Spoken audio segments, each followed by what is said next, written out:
Hey everyone, Joe Fernandez here, and today I'm going through an Arms Warrior damage guide, showing you how to do max damage in single target, cleave, and bursting situations. As we all know, Arms Warrior has a ton of damage throughout arena games, in all instances whenever they can connect to their targets. We will go over how to deal as much damage as possible in all situations of arena PvP, from passive single target, multi-target, and burst damage situations. Warriors can deal great single target damage on every class if it has a high amount of uptime. The core for doing great damage is making use of your Shattered Defenses procs and uptime of your render. For single target damage, you want to maintain a priority system of the following, and note that this rotation is when targets are above 20% health, as we will get into the use of execute later on, which will change a few things. Number 1, rend if not active. Number 2, Colossus Smash when available, and if your Shattered Defenses buff isn't active. Number 3, Wallbreaker if Colossus Smash debuff isn't up, and if Mortal Strike is on cooldown. Number 4, Mortal Strike. Number 5, rend to maintain debuff. Number 6, slam. Here you can see my single target damage in action on the Shaman, using the same priority as above. However, I fit in a hamstring global just before my snare fades off. This is important so I can keep up to my target and not get kited. Other than that, my rotation stays the same, getting a bit lucky with Colossus Smash resets, dealing a lot of single target damage even in defensive stance. If I didn't have luck with my Tactician procs, I would spend more globals on slam following the above priority. You could see the prioritization gives me windows of opportunities to get more procs and create more pressure very easily. Another single target spell that can come in handy is Overpower. This talent can add to a slight increase in single target damage, but is only really useful in small situations. You'd want to take this if you want to deal exclusively single target damage, and its priority only goes above using slam. Most of the time you will be Dauntless or Sweeping Strikes anyways, so if you don't want to add this binding, you needn't worry. When it comes to multiple targets, which in this case is mainly 2 to 3 targets when you think of 3v3 arena PvP, then your rotation is very similar. It becomes increasingly important to maintain those debuffs through, spreading both your rend, Colossus Smash, and Mortal Strikes at all times when possible. Using the talent Sweep and Strikes can make this a lot easier and gives a massive increase in your passive damage when you have great uptime with it. You should definitely pick this talent when dealing with 2 to 3 targets near each other, which could also include important pets such as Hunter, Warlock, or Unholy Death Knight pets.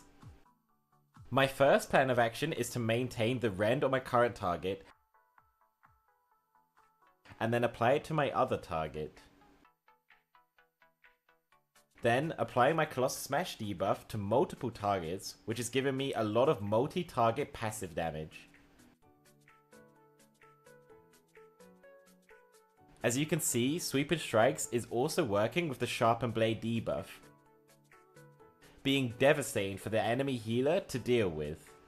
I then apply more rends when I can and deal as much pressure as I can with the uptime I have.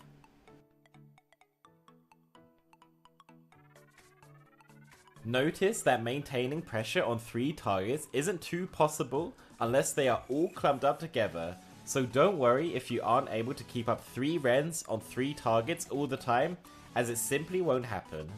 Do your best to maximize the pressure in moments when you can, and keep your damage up on targets you plan on killing or forcing cooldowns from. Whirlwind can also be used in place of slam when hitting 2 or more targets, as it deals more pressure and overall damage. You can also use cleave just before to buff your Whirlwind, making it even more powerful. The reason why it wasn't mentioned earlier is because it's in a similar situation with Overpower, where you won't really use it that much. The globals on your snares, rends, Colossus Smash, and Mortal Strike are far more valuable than using your fillers, and using those fillers too much can make you rage starve. Don't be afraid to simply wait for Tactician procs or to reapply Rend or Hamstring slightly earlier than usual if it means you won't rage starve. When it comes to bursting, you must be sure whether you want to burst for single target or for multi-target pressure, as they both can differ. In all situations, it's important you have your Rend refreshed or have at least 5 seconds remaining on your target, as well as Colossus Smash ready or active on your target. For single target, you'd pop your battle cry when you have Colossus Smash or Warbreaker ready, or if you have an active Shatter Defenses buff. Then, use Sharpened Blade plus Mortal Strike with Shatter Defenses buff up. Then, you can repeat if you get a Colossus Smash proc if Shatter Defenses buff isn't up, otherwise you will use Slam. Knowing I'm about to burst a feral, I refresh my Rend and pop my battle cry with Colossus Smash followed up with that big Sharpened Blade plus Mortal Strike combo. I then use a Stormbolt to lock him in place, followed by a Warbreaker for more burst damage. In this unique clip, I still make sure I refresh my Colossus Smash and Rend debuffs. However, now I'm playing with Overpower, which changes my rotation slightly. I sub that in place of when I'd usually Slam. I also delay my Mortal Strike in order to keep the debuff up after Sharpened Blade effect fades. This nerfs my burst damage a bit, but maintains my healing debuffs better. You could choose to use your Tactician buffs right away to deal more burst damage, however sometimes it could be better to keep up those important debuffs, which you need to be careful when bursting with Sharpened Blade. The normal Mortal Strike affix doesn't overlap or replace Sharpened Blade, so needing to use it in order to keep up with your debuffs can be critical whilst your enemy healer is free.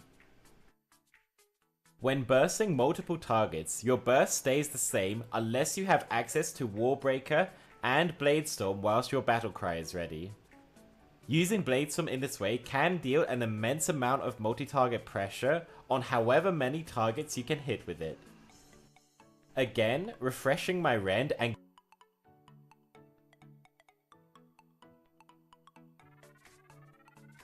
getting my Sharpened Blade plus Mortal Strike combo off,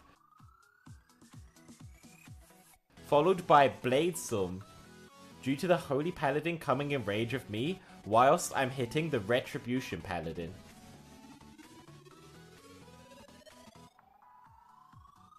Ideally, you'd like to have the Colossus Smash debuff on both targets you'd want to Bladestorm, but due to the situation like I had, it may not happen all the time. If you feel that you won't get much effect from the Bladestorm damage, then you can use your normal burst, which can still deal devastating multi-target damage due to the Sweeping Strikes talent. Execute can change the priority rotation of your damage in all situations. Execute is a very powerful spell that's vital towards finishing off opponents. If it somehow doesn't finish off opponents, then you will most likely force very strong defensive cooldowns if you can get your damage off. When using Execute, you must also take into mind Shattered Defenses, as this also buffs Execute, making it very powerful. You must also consider your Executioner's Precisions trait, which makes your Mortal Strike incredibly strong. With these factors taken into consideration, you can prioritize the way you use Execute to something like this. Number 1, Colossus Smash or Warbreaker if Shattered Defenses buff isn't up. Number 2, Mortal Strike at 2 stacks of Executioner's Precision and Shattered Defenses buff up. Number 3, Execute with Shattered Defenses buff up. And number 4, Execute without Shattered Defenses buff up. Using this priority should be ideal in order to finishing targets. If you can use Battle Cry for an execute with Shatter Defenses buff up, or for a 2-stack Execution of Precision plus Shatter Defenses Mortal Strike, then you should definitely do it, as it will most likely finish your targets off. Here, I simply see the hunter is low, and I stun him at low health to guarantee my execute will hit. Luckily, I crit with it, which as you can see, seals it for us ending the game instantly. Sometimes using the executes may not finish your enemies off, which then gives the executioner's precision debuff on affected targets. This makes you deal absurd damage with your next Shatter Defenses Mortal Strike, which is why it is a higher than execute on the priority system. Here you can see me spam executing and the enemy team doing as much as possible to survive the onslaught. Due to the 2 stacks of Executioner's Precision,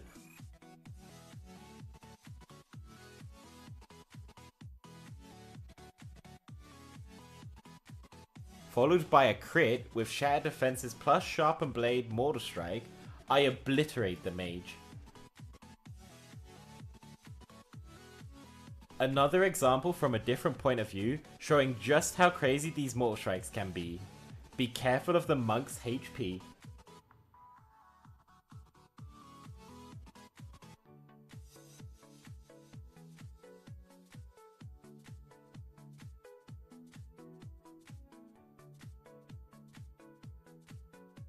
Alright, so that's it everyone for this Arms Warrior damage guide. Give this guide a plus skill if you liked it or learned from it, and I'll see you on the next one. Thanks for watching.